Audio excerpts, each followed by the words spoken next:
I am your host, Nicole Will, and we're so happy you're here as we navigate the world with your aging loved one. We are here to come alongside older adults, family members, and the senior living community as we explore the world of aging and elder care with helpful resources, informative interviews, and approachable conversation. We get to do this together, so join us on our journey, and this is the willGather podcast. Today, I have with me Benjamin Kintisch. He is a cantor, chaplain, music teacher, and scriptwriter, and he created Life Review, the Hospice Musical. Benjamin began his work as a chaplain in a residential hospice in New Jersey. One of the favorite parts of his job was using Life Review during his pastoral visits. And he remembers one night coming home to his wife and saying, "These stories I'm hearing bedside, they are amazing. I think they want to be songs." And she replied, "Get writing." The Life Review Hospice Musical is a new musical celebrating life, love, and loss through 3 seasons at a residential hospice. The story follows a young Rabbi David, a new chaplain at a facility. He arrives, he's eager, he's caring, and he learns from his patients as he cares for them. This musical is a comedy. There is humor, there are some tears, there's laughter, as there is an honest look at the shared mortality that we all experience. Benjamin and I talk about his time as a chaplain, his stories, his experience, and what are those life reviews, and the journey of creating the Life Review musical. Here is my fun and entertaining and meaningful conversation with Benjamin Kintisch. Hi, Benjamin. Thanks so much, Nicole, for having me, and hello to all of your listeners. I hope that the dog is listening to you on the leash, or the dishes are getting clean, or whatever it is you do while listening to Nicole. So thanks for including me in your routine. Absolutely. Exactly. I know I'm like a big car person. I always have a podcast if I'm in the car. Definitely doing dishes sometimes. It helps, break up that time and space. Yeah. When I'm into a good audiobook, it tends to reduce my podcast habit. And then when I'm in between audiobooks, I'll pick up a bunch of pods for a little bit. Yeah. I got to give a shout out to my wife, Ilana, who's the head librarian for my audiobook habit. And has been for the last several years. So thanks, Alana, if you're listening. Yeah. It's so true. We need someone to give us those recommendations, or at least I do. I'm always like, okay, what should I read next? Yeah. Do you have a friend or loved one who helps you find good books, Nicole? I don't really, actually. Well, my sister-in-law Sarah is an avid reader. I'm in the process of listening to Atomic Habits by James Clear. That's been really good to listen to. It's like holds me accountable to certain things. Okay, sort of self-help kind of book. Yeah, I guess Right so. on. I've done I some guess self-help so. myself. Yeah. It's an interesting choice. I mean, for the purpose of like the commute or the dog walk, I generally want to be able to fall away into a book. So some Yeah. of my favorites have been like literary fiction, especially when it's a different time and place. Mm-hmm. And Yeah. it's just kind of fun to be able to put your ears in and then go for a walk around the neighborhood, but still feel like you're going somewhere far, far away. Exactly. Which That escape. is that a perfect place to connect to? And why theater? Right. You can sit down in a room and go far, far away. Yeah. It's just the best. The best. best. Do you like theater yourself, Nicole? I do. I do. I was able to take in quite a bit of theater when I worked in the senior living community because I would take my residents to the theater all of the time. So I felt like I was they were so really lucky in to have you. touch. Yeah, I felt like I was really in touch with what was happening during those years because we'd go, every couple months. So yeah, it's been Amazing. fun. I'm jealous of you and that job perk you had. Yeah, it was great. It was great. That's fantastic. Yeah. Well, I'm excited to hear about what you've created. I know there's such a cool story behind that. And so I just cannot wait for you to share with us, how did you come up with this meaningful concept? Where did that idea originate from? And tell us what it is. Absolutely. So I'm looking at the computer here. Yeah, 2022 minus 13. So we're going on 8 or 9 years of development. It's been a real journey, as they say. And no, we're not finished yet. But when are we ever finished in the world of creative things, right? Yeah. It did begin approximately in 2013 when I was a hospice chaplain intern. So for those of your listeners who may not know, hospice, end of life care for the terminally ill, focuses on comfort care, and does a real good job, hopefully, ideally, of comforting those who are dying and their loved ones in a way that's kind of unique and different from, say, hospital care or nursing home care. Even though those can be wonderful places to get care, I happen to be a person who has worked in the hospice world, and I was so moved by my time working as a hospice chaplain that I chose to write a musical. The actual story goes as follows. First, it's important to know that the title of the musical, Life Review, is actually a clinical term. It's style of interview that a chaplain or a social worker or a psychologist might do with someone who's elderly or perhaps at the end of life. So that's why it's life and review. It's a review of the life. And it's a kind of interview that's meant to elicit answers that give sort of a highlight reel of a person's life. So I wrote a song structured, built almost entirely of questions. And that song in the play is an important moment because it's when the rabbi character, the young chaplain, is declaring, okay, now I get it. I need to start asking the questions and listening to their stories instead of being like an eager beaver rabbi with like a sermon coming out of his pocket. And no one wants a sermon when you're in hospice. You want someone to be quiet and listen to you. So that was a lesson that he had to learn along the way, and a lesson that I had to learn as a young chaplain in training. The apocryphal moment, though, to return to it, is I would hear these stories doing the life review interviews. One night I was driving home on the phone with my wife, and I say, honey, these stories are amazing. I think they want to be songs. And she replied without missing a beat, honey, get writing. And so that night, after dinner, I opened up one of those black and white composition books, and I started scratching out what would become the first song in the musical. It's actually still in there, both the shorter cabaret version and the full-length 2-act. The song is called Will It Still Snow When I'm Gone? It borrows that opening question from a poem my mother-in-law wrote, and I used it with permission. The whole idea of the song is imagining what life looks like after your own life has ended.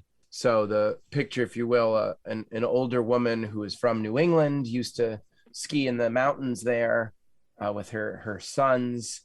And as she's facing her own death, the memory that comes to mind are these ski trips. And so she's remembering snow fondly. And the chorus is, will it still snow when I'm gone? What if they all can't go on? And wondering what if life doesn't go on? That's terrible, guys. Pro tip: if you're quoting your own lyrics, you should quote them correctly. It's one of those where you're just so familiar that it. Yes, I did write the lyrics that I just misquoted. Yeah. So that's a new one for me. Anyway, the point is she's remembering the snow and wondering if it's going to continue to snow after she's gone. Or put another way, does life continue after your own life ends? If you think about it, every one of us on Earth, we exist through our own uniquely narcissistic worldview because we only see the world through our own 2 eyeballs, through our 2 ears, through our own brain, through our own body, right? And so we can have a vague sense of what is shared, but we really have only our own story that is familiar and close to us. So the big thing about life review is learning to ask the right questions and then to step back and make space so that the other may share their story and illuminate it. and have it be heard and honored. From 2013 to here, I'll give you a real fast blow by blow. The more detailed version can be found on the website lifereviewmusical.com, but the short version is, from the concept, I started writing songs. I shared a prototype of a song at a Jewish education conference, and half the room was crying by the time the song was done, and it wasn't quite a polished song. So I knew I had something of power. And at that moment, the wonderful folk songwriter Sue Horowitz, check out her new album. She's great. Sue was in the room and she said, Ben, you've created something of power here. Are there more songs? I said, yeah, there are. She said, well, keep working on it. She also gave me the smart tip, don't just write sad ballads, because the audience won't come back for the second act. It'll be like insufferable. So I have a lot of comedy. If your listeners are worried, it is a musical comedy. That surprises a lot of people. But yeah, it's important to laugh through the tears, which is sort of the Jewish way, if not the human way. But certainly I tell folks the play is very much modeled on Fiddler on the Roof and A Chorus Line, if they had sort of an unexpected offspring. Fiddler in the Roof, in that the main character, played by myself, Rabbi David, wrestles with God, looks up to the ceiling and questions some very big questions about why things are so, which is what Tevye does throughout Fiddler on the Roof. Chorus Line, because we meet all of these different hospice patient characters who kind of give us their musical monologue the way the characters in Chorus Line do. So we have an elderly African-American man who used to be a music minister at a big church in Bed-Stuy, Brooklyn, and he sings a gospel number that's rather uplifting, celebrating the miracle of the human body. And it's powerful because he's like 103 and his right hand doesn't work anymore, so he can't play the organ like he used to, but he still expresses gratitude for a life well lived and the body that carried him through it. A different character who's sort of the affable friend to everyone guy, he has a Frank Sinatra sounding or Perry Como sounding number, very swinging, called My Last Week on Earth, parentheses, I'll Make a New Friend. And it talks about his very sincere dream or desire to make new friends as he goes, all the way until he goes. And it was inspired by a real life person who had a short stay in hospice before his death. But based on the nature of his condition, he was very lucid until the end. And like, he was just making friends left and right. It was delightful to see. And I'm glad to kind of immortalize it in a song homage to the gentleman I knew and lost along the way. The woman who sings the song about the snow is another character whose biography is brought up in song. And then, of course, our main character, Rabbi David, has a few songs himself that illustrate the nature of his theological struggle, because if your main character is a rabbi, his I wish song is going to be a theological one.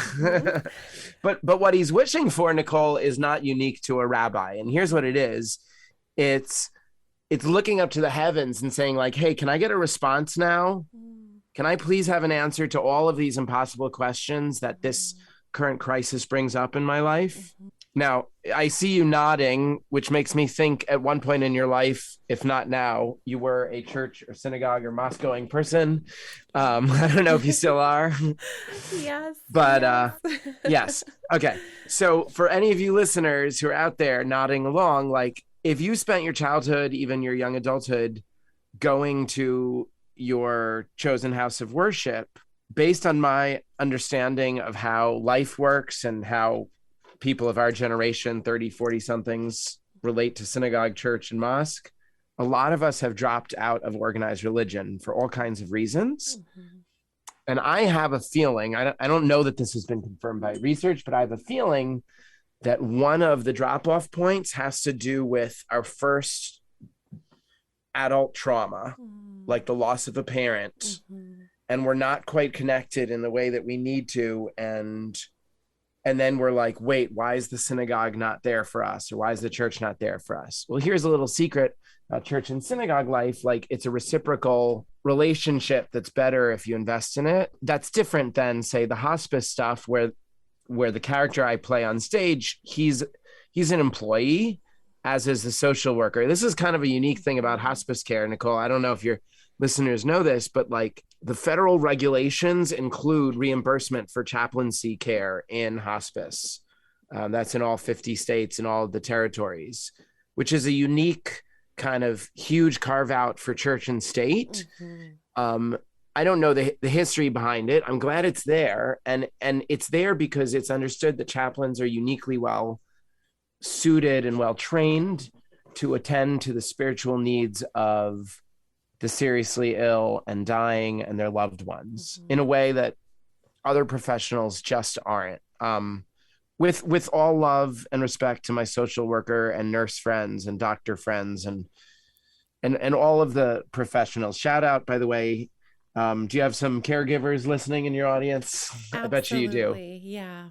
Yeah. Shout out to all the wonderful caregivers, especially those who work with elders and hospice patients. I know the last couple of years have been a hell of a time. I was working as a part-time once a week chaplain, what I call a circuit chaplain, where they give you places to visit. You drive a lot. I did that one day a week. And then one day in early March 2020, I showed up at a place and I was greeted by folks in hazmat suits. I was like, what is going on? And that was it. Yeah.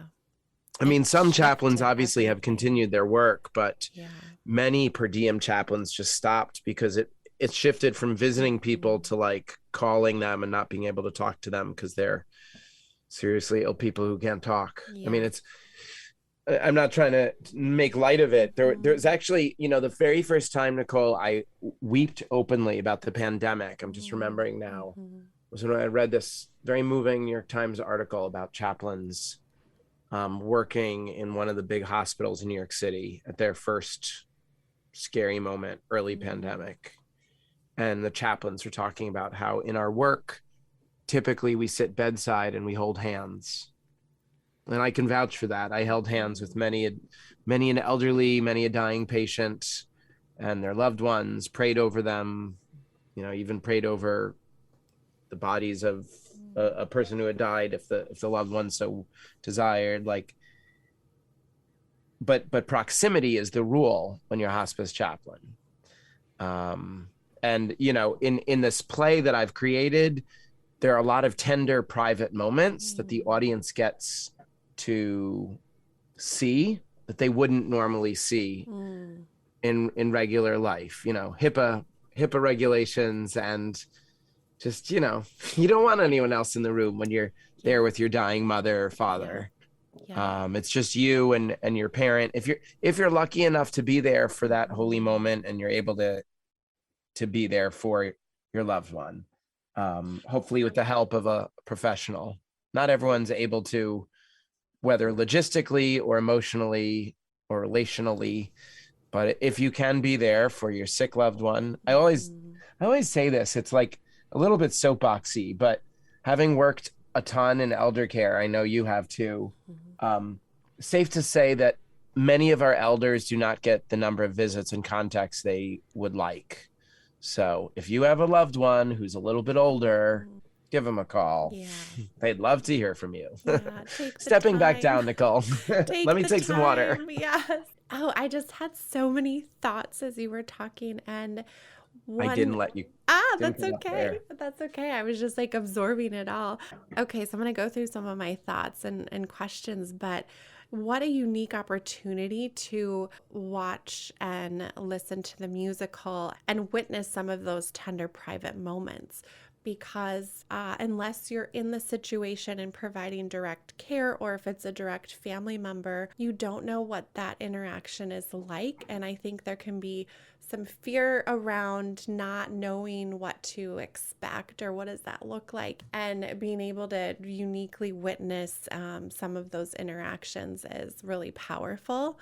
So that is absolutely one thought I had, which is such a cool way to like share that world in a way that makes it understandable and approachable for people. Would you say that when you would meet and do that life review, did you find that there were some commonalities or overarching general themes to what people would share about? Or was it just so unique for every individual? I mean, just like if you see a big poster full of close-up snowflakes, they all look like snowflakes and they're all, beautifully unique. And a life review interview, when it's well executed, gives you a snapshot of a person's life. And because people are unique, the details are going to be different. This guy grew up in Trenton and then he lived in Bayonne, and this guy grew up in Bayonne and then he moved to Trenton. Don't get and don't get those mixed up. Especially if you're a New Jersey person. You don't want to, definitely not Trenton and Bayonne. But like, more important than getting the minutia or the trivia is really, again, I'm echoing something I said earlier, is kind of making the space. This is a big concept. Any chaplains listening, this term. We talk about making the space. There's a Hebrew term I'll drop in here. It's called tzimtzum. It's fun to say, tzimtzum. It comes from a Jewish legend that says that when God created the universe, God had to reduce God's self so that there was space for the universe to be created, right? So, and then the idea, if you occupy every space in the universe, there's no space for Earth or people, right? So God had to diminish God's self to make space for Earth. Wow. Does that make sense? Yes. So that's called tzimtzum.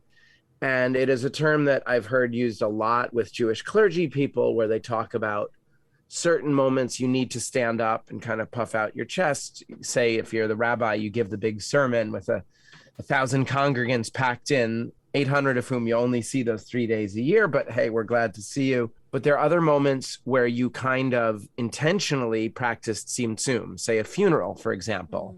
Like, even if you're a great orator, you have no business speaking more than 5 minutes at a funeral.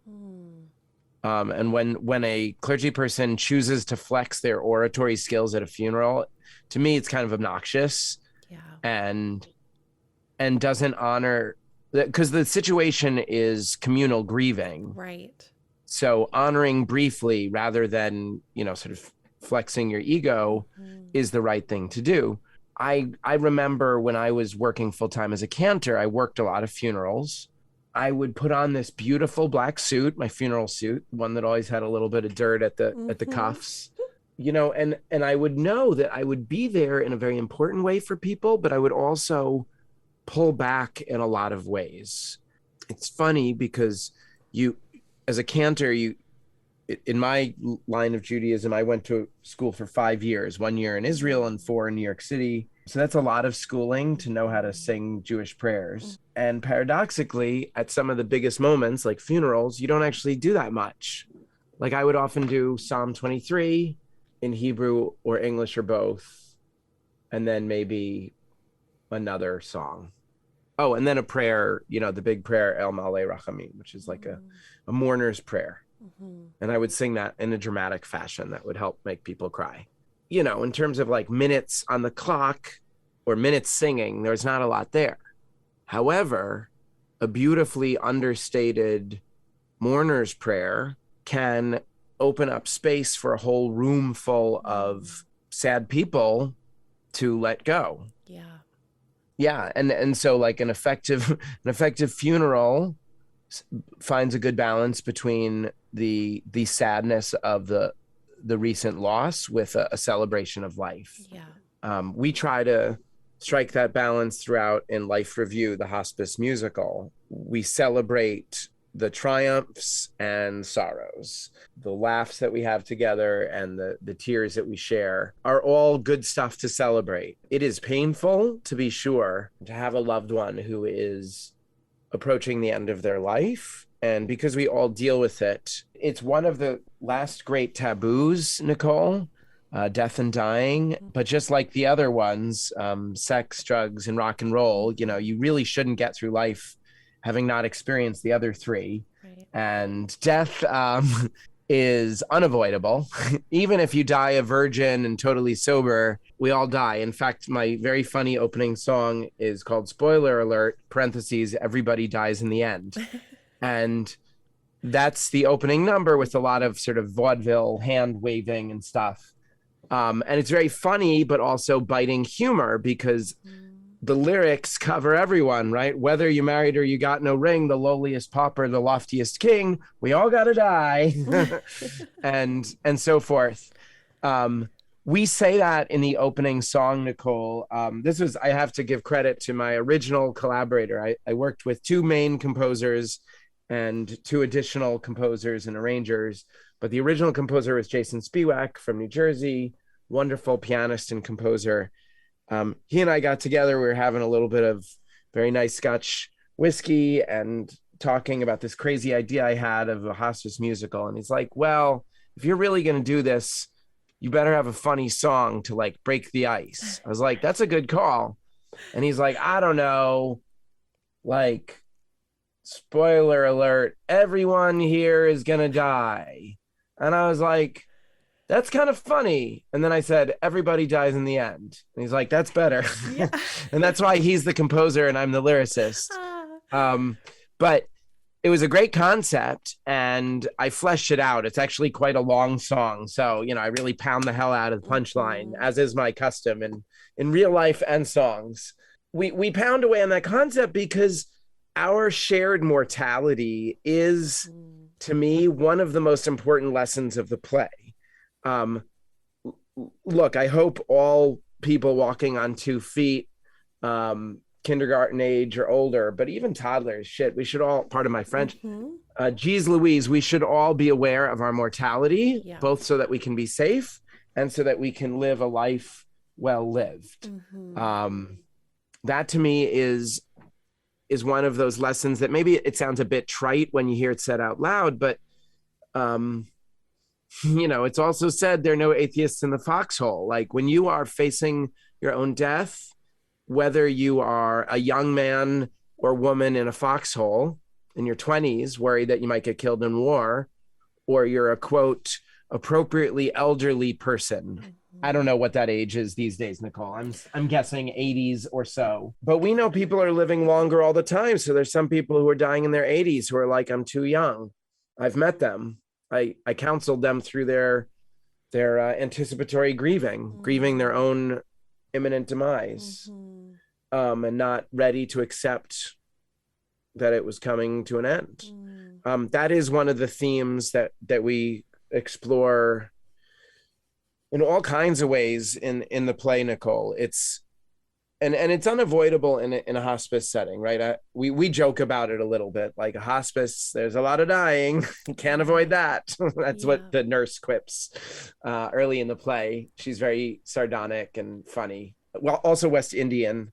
Hat tip to all of my West Indian friends who work every medical facility up the East Coast. When you talk about that term, making space, humor allows for that because it kind of breaks down those walls for us. Yes. And then we go, okay, we're talking about something that is normally uncomfortable, but it's allowing us to strip away those walls, to have a shared laugh, and then go, okay, we're actually talking about a bigger thing here. Absolutely. And when you think about it, I've been talking a lot with interviewers about the nature of dark or black humor, because my play is built entirely on jokes about death and dying and hospice. And, we have a few PG-13 lines in this one sexy song. Parenthetically, I should say, one of my music directors found it very embarrassing.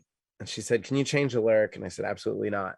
It needs to be raunchy, because that's true to real life. When I got hurt in a pretty gnarly snowboard crash some years ago, I was laid up waiting for an elbow surgery for like 4 days. This was actually my first taste of chaplaincy care as a patient, when I was stuck waiting. And for anyone who's ever waited in a hospital, you probably remember that even if you have people visiting, it can be very lonely. And people come and go, and all of a sudden it's quiet.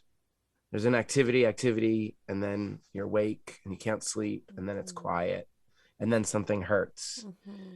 And then the only people who can save you and keep you from going out of your mind with loneliness and pain are the nurses. They were so good. In the orthopedics, it's like a whole ward full of people who've been broken in falls and car crashes and all that, snowboard crashes in my case. And a chaplain came around. I asked for one, and she was a rabbi, and she heard my story, and she said, Ben, you're going through a lot of loss. And I was like, what? No, it's not. I mean, I'm glad I wasn't killed, and I'm glad I'm not paralyzed, and Sonny Bono, and it's an unfortunate joke about that. And she's like, right, we can thank God that you're not killed or paralyzed, absolutely. She's like, but you told me you're in great pain. That's a loss. You suffered a crash where you were hurt majorly. That's frightening. That's a trauma. You told me you're going to be out of work. You love your job. That's a loss. You're a musician, and you just told me your arm is likely to be immobilized for half a year. That's a loss. And what she showed in that moment, and I should finish the story by saying this was very helpful to me, just to have a professional hear my story and then identify what was hurting. That's what a good chaplain does. It's what a good therapist does. They use different techniques. A chaplain has to really cut to the chase, unlike with a therapist who might work with you for months or years, right? In hospice care, you sometimes only have one visit. Not to be dark, but that's something that the rabbi struggles with early in the play. He kind of puts his foot in his mouth. This is his big stumble before his climb, when he says something awful to a young man and his mother. The young man is dying of leukemia, and he's in the hospice, in his early 20s. And the mom is bereft and angry at God and puts it all on the rabbi. And he cheerfully quotes the book of Job and says, in Job, God kills all of the children. And he kind of trails off, and he's like, oh, shoot, I stepped in it. And the mom is furious and yells at him, and he kind of storms off like, what have I done? And this is when he turns to the heavens and says, God, can you hear me? And he sings his big song. Now, it's a very unique professional mess up to say something terrible to a grieving mother. But I think we can all relate to the moment when we have a job that we want to keep and we want to succeed at, and we mess up the first time. And we're like, oh my God, did I just ruin everything? That piece of the chaplain struggle, while uniquely chaplain, I hope is relatable to anyone who's ever struggled at a job as a newbie, especially those of us who are eager beavers. I mean, his eagerness is certainly a reflection of me, though he is not me, to be clear. He is not me on stage. I just play him, and I look a lot like him. Or who do you have portray them? Are they elderly people that you've met or interacted with? Oh, in the cast. Yeah, right. in the So cast. We've had 2 workshop productions, Nicole. The first one was essentially a concert reading with 10 songs that featured professional Jewish musicians who are friends of mine, at a conference that occurred about 2.5 years ago. And the more recent workshop had local community theater actors of different ages and racial backgrounds, which is how I want to cast the play into the future. I mean, the main 2 characters, whether I have the pleasure of playing the character I created in perpetuity or not. I mean, not perpetuity, because eventually I need to retire, but let's all hope that my play lasts long enough that I have to decide when to step away from it, right? That's every playwright's best problem to have. When do I get tired of my project? I love to be Rabbi David, and sort of show this growth from the eager, smart, and incompetent, which is a characteristic I relate to emphatically, and sincerely, and with appropriately humble chuckles, because I'm a very smart guy, and I also have been known to start and end a lot of jobs. So we can talk with a career counselor about what all that means. As I'm thinking about it here with you, this may be a new insight into the play that I wrote, that the guy I wrote, one of the ways he is similar to me, I don't think I ever noticed this before, is like, he's starting a job and it's like, everyone, can you like me, please? I can't be the first person to ever be like that. No. But I know I have that quality, and I wrote that into the character Rabbi David. He's very loving and he's very caring. And I think it's safe to assume that most people who choose to go into a field as difficult as hospice care or any of the related acute care, elder care in general is not easy work, right? Physically and emotionally demanding. Yeah. And it's certainly not lucrative work, considering how much schooling people from social workers and chaplains on up to the nurses, all of them, they work very, very hard and don't get paid a ton of money. You need to really love older people, or in the case of hospice care, seriously ill and dying people, and love them fearlessly and in my mind, cheerfully. That's something that the Rabbi David character does that I think is also very much a reflection of me, Counter Ben Kintisch, right? That I would, an alternate early play title was like Skipping into Hospice. And that was kind of a reference to how I would literally move in and out of the building. Like I was sort of this cheerful sprite. And that's me as like a kooky guy with a guitar and, going to do 4 or 5 hours at the hospice. I'm going to be cheerful and bring my spirit. But I wasn't always laughing on the inside. Yeah. And you better believe that I knew on any given shift, I would be meeting people who were struggling deeply with all of those big questions, right? Why now? Why me? Why this? All of the whys, the hows, what's next? What happens to my family who I leave behind? Those questions, even if you're not a religious person, Nicole, those questions that dying people face are weighty enough as to have a, quote, spiritual nature. Yeah.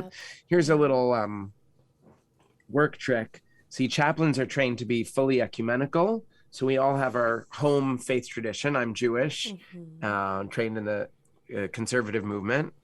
Shout out to my JTS friends. But trained to work with people of all religious backgrounds and no religious background. Right. So if someone's like, I'm not into God, I'm like, that's okay. Do you want to just talk? Right. And sometimes they say yes, sometimes they say no. Or when I was doing hospice work regularly, I would travel with a backpack guitar or a backpack gig bag, full-size guitar. And any person who was non-communicative, I would stop in their room and I would just play guitar for half an hour. Just strum through my little songbook. I have one of those pocket versions of Rise Up Singing. Do you know the book, Nicole? I don't know if I do. Ooh, when you're done recording this, you and all of your listeners should get a copy. All right, it's amazing because Pete Seeger was the most famous of a group of editors. He wasn't the lead editor, but he sort of put his stamp on it. But this is a book that like every guitar strumming folkie has at home. Okay. And it contains over 1,000 songs. It's very condensed. Okay. It's amazing. Yeah. I would have a small version of that in the backpack guitar. And then depending on what a person was feeling like, what do you feel like? Something patriotic. Oh, you're a veteran? You want some patriotic songs? I turn to page 16, and then there's 20 patriotic songs. Just play through them. Oh my gosh, that's a perfect. Oh, you're with your wife? You guys are still together after 62 years. Wow, let's play some old romantic songs. Page 137. Let me call you sweetheart. I'm in love with you. I know that one very well. Yes, and Nicole, you look younger than the kids who heard that on their Victrola. I know. I know. Anyway. Yeah, so that was a fun that's a fond memory. You can my camera's off right now, but you can hear through the mic I'm smiling broadly. It was one of my favorite things about working as a hospice chaplain or even elder care chaplain was having the guitar and the songbook and using music as a way to certainly entertain folks, to break the ice. So we talked about humor being able to do, music certainly can do that. Yeah. And a way to find, not everyone likes to chat. you and I are the kind of people who run podcasts or IG lives. So we like to talk to people. Sometimes you go into a room of someone who either literally cannot talk because of their advanced illness or cognitive impairment or what have you, or maybe someone's not into talking, or maybe they're just a shy person, but they might be totally cool with you like strumming the guitar. Like you can play some music. It's comforting, and it evokes different emotions. It can provide that calmness or that peace, or it can, if you want to feel the feels, be able to go there with music. It's so universal in so many ways. Totally. And I have a memory of one guy who never died in hospice. If I were to write a sequel musical, that would be a good title, a good song, for the guy who never dies. Because, some people die quickly. Some people die at the usual 6 months or so. But like some people keep almost dying and not dying. And this guy, Sydney, he just went on and on. He was very cheerful and he loved silly songs. He also knew all 7 verses of This Land Is Your Land, more verses than I knew. Wow. Now, could he remember if he saw you yesterday or last week? Not necessarily. And that's because the brain has different parts. Fun fact. Anyway, I see that we're going to have to say goodbye in a little bit. Nicole, do you have any other questions you've been wanting to ask? I know I get excited and I go, yap. But through your excitement, you've actually touched on, as I'm looking at my questions, I'm like, okay, we talked about that, or you talked about that. You talked about, you put together that great team and you kind of highlighted some of those composers. Is there anyone else you wanted to specifically mention that? Oh, absolutely. So I created the work and wrote the lyrics to all of the songs. Some of the songs are co-written by my composers, meaning they helped with the lyrics. Jason Spiewak co-wrote, I want to say 5 or 6 songs. Michael Miller of Rochester, New York, wrote 8 songs, or composed music for 8 songs. Andy Basov co-wrote 2 songs, and Miriam Cook co-wrote 1 song and arranged a few more. So a big creative team, and you can read their bios and see their nice looking pictures on the website, lifereviewmusical.com, as well as read about our long and winding road to get, 8 years to here. Yeah. And that's where people can go. And who they can also contact me there. We have a contact form. Awesome. And I should mention, part of the reason I got in touch with you, Nicole, is this is the 2nd year of our virtual tour. We're proud to announce that on December 31st, Virtual Tour 2021 ended, and then we immediately began Virtual Tour 2022 on January 1st, simply because we changed the calendars. So that was exciting. But, you want to name it for the right year. Yeah. So, Virtual Tour 2022 is underway, and I'm proud to say we've already booked a bunch of podcasts. We're going to be appearing at a few professional conferences.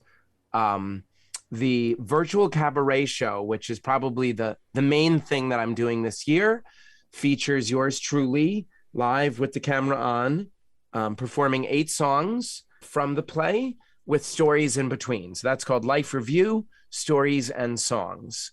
The full-length play is called Life Review, the Hospice Musical. That is a 2-act musical featuring 16 songs, a lot of comedy, and yes, a lot of tears, with an intermission along the way, written for a small a small ensemble orchestra and an ensemble cast of 8 or 10 players of different ethnicities and ages.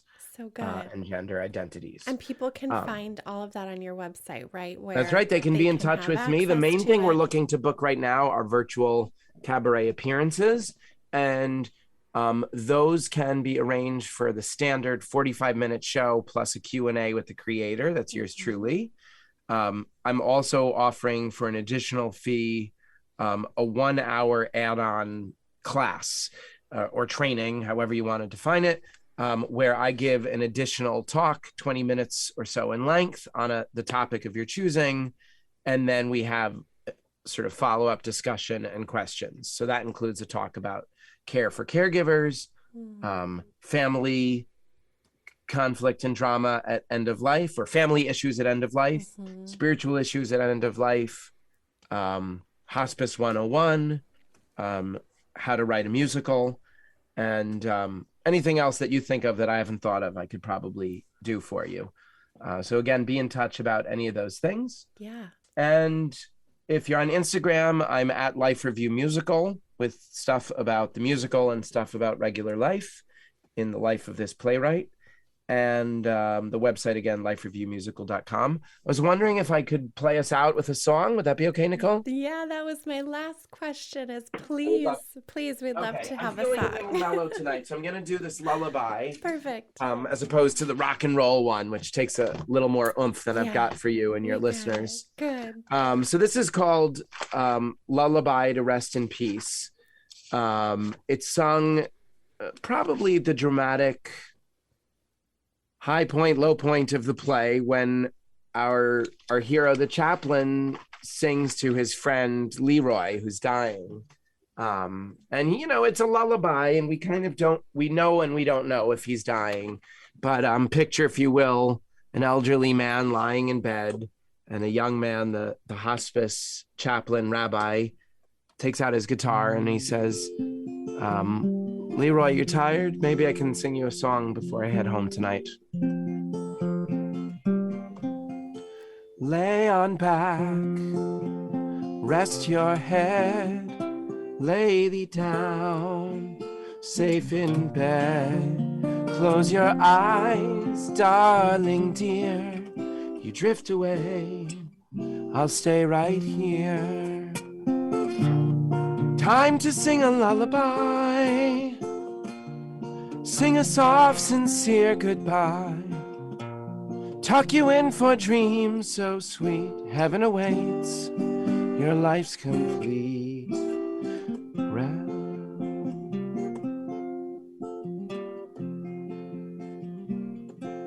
Hold your hand, wipe your tear, kiss your face, soothe your fear. You are holy, your life's been blessed. Now my love, it's time to rest. Time to sing a lullaby, sing a soft, sincere goodbye. Tuck you in for dreams so sweet, heaven awaits, your life's complete.